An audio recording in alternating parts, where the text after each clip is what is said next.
కారం, అలాగే సాల్ట్, మీకు సరిపడగా జస్ట్ ఇలా కలిపేసాను. ఆల్రెడీ నేను పొటాటో ఫ్రై చేస్తాను.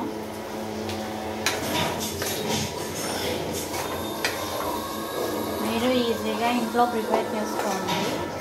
ఇది పొటాటో ఫ్రై ఎంతో సింపుల్గా నోరూరించే పొటాటో ఫ్రై.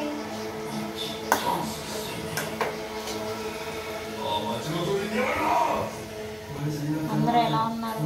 నేనైతే బాగున్నాను. మీరు కూడా బాగుంటారని తెలుసుకుంటున్నాను.